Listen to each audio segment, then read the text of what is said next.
Your nickname Mickey. Yeah. Where did you get it from? Աշխարհի ամենահայտնի ու ամենահարուստ հայերից մեկը, այսպես է BBC-ն բնորոշել Manchester United-ի կիսապաշտպան Հենրիխ Մխիթարյանին փաստելով։ Պրեմիեր լիգա հասած այս ֆուտբոլիստն իր անցյալով տարբերվում է խաղընկերներից։ Նա մի երկրից է, որը 5 տարի շարունակ պատերազմի մեջ է եղել Ադրբեջանի հետ վիճահարույց տարածքի շուրջ։ Նորմալ հարաբերություններ չունի Թուրքիայի հետ եւ մինչեւ ֆուտբոլային մեծ կարիերա սկսելը 20 տարեկանում ստիպված է եղել ծառայել ազգային բանակում։ At that time when I was in Armenia, we had a lot of Այն ժամանակ, երբ ես Հայաստանում էի, մենք շատ խնդիրներ ունեինք մեր արևանների հետ, պատերազմի մեջ էինք Ադրբեջանի հետ եւ մինչեւ հիմա էլ իրավիճակը վատ է։ Հայաստանում ապրելն ու ֆուտբոլիստ դառնալը մի փոքր ավելի բարդ է։ from Armenia, it's a little bit hard. Բրիտանական BBC-ին տված հարցազրույցում Մխիթարյանն ընդգծել է. ներկայիս հաջողությունների համար երախտապարտ է իր նախորդ մարզչին Յուրգեն Կլոպին, ում հետ երկու խաղաշրջան է անցկացրել Դորտմունդի Բորուսիայում։ Հենց նա էր, որ ինձ առաջարկեց Միկի անունը Մխիթարյանի ու Հենրիխի փոխարեն հիշել է Հայաստանի ազգային հավաքականի ավագը։ I'm thankful to him because he picked me from Shakhtar Donetsk when I was in Ukraine. Thanks to him. Ես շնորհակալ եմ Կլոպին, որովհետև նաև ինձ ընտրեց, երբ խաղում էի Ուկրաինայում։ Շնորհակալ եմ, որովհետև նա շատ է աշխատել իմ անհատականության ու հոգեբանության վրա։ Ես իսկապես շատ ծանր էի տանում, երբ Դորտմունդում մենք մի քանի խաղ վատ անցկացրեցինք։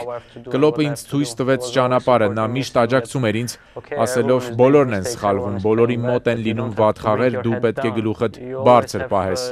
To keep your head up. To compare to Jose Mourinho, there are Մխիթարյանը նշել է, Կլոպի այս խորհուրդներն իրեն օգնել են նաև անգլիական ակումբում, երբ Ժոզե Մորինյոյի որոշմամբ շուրջ 10 շաբաթ ստիպված էր խաղին հետևել պահեստայինների նստարանից։ Հեշտ չէր, խոստովանել է Մանչեսթերի կիսապաշտպանը բացելով որոշ փակագծեր։ Now like under Jose. at the beginning we had a little bit like not problems but a little bit difficulties, but then Սկզբում մենք մի քիչ ոչ թե խնդիրներ, այլ դժվարություններ ունեինք, սակայն նոյեմբերից սկսեցինք հաղթել։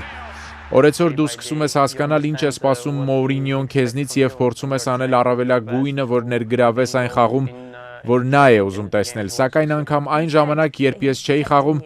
ժպիտն իմ դեմքին էր միշտ, որովհետև եթե տխուր լինեի, զայրանայի, դա ինձ չէր օգնի։ Ես ուղղակի համբերատար էի, սպասում էի եւ վստահ էի, որ իմ ժամանակը դեռ գալու է։ if I would be sad, if I would be mad, nothing would help me, and that's why I was just being patient, just waiting for the time, and I was sure that my time will come. I will just have one more 28-ամյա chance. Մխիթարյանը նշել է, տարիներ առաջ այս վիճակից հաստատ կընկճվեր։ 22-23 տարեկանում, եթե գայի Մանչեսթեր, շատ խնդիրներ կունենայի, կտառապեի, կգժվեի, գուցե ընկերներից ու հարազատներիս հետ չխոսեի, բայց հետո հասկացա, որ սա է կյանքը, ասել է նա։ If I wouldn't play, I would be sad, I would be mad, I don't know, maybe I wouldn't talk to my friends, to my family, but then I said, this is life. If you just smile to your life, the life will Եթե դու come. ժպտաս If you կյանքին, smile to կյանքն you էլ as քեզ well. կժպտա։ So I just kept smiling, Այնպես որ I ես just kept սկսեցի working. ժպտալ, շարունակեցի աշխատել եւ հիմա երջանիկ եմ։ Armenian Mkhitaryan, fabulous goal. Jose Mourinho Պրեմիեր said լիգա that he տեղափոխվելը մի նոր needs քայլ էր more Մխիթարյանի goals. Are you համար, confident նշում է that he'll be BBC-ին able to bring փաստելով։ in some Նա more Հայաստանի goals? ամենահայտնի ֆուտբոլիստներից մեկի, Համլետ Մխիթարյանի որդին է, ով եւս միջազգային կարգի ֆուտբոլիստ էր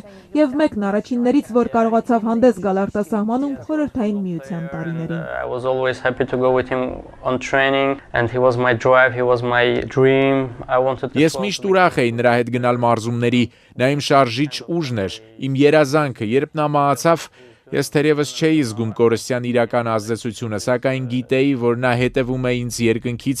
եւ պետք է ինձնով հպարտանա։ But I knew that he's watching me from the sky, and he has to be very proud.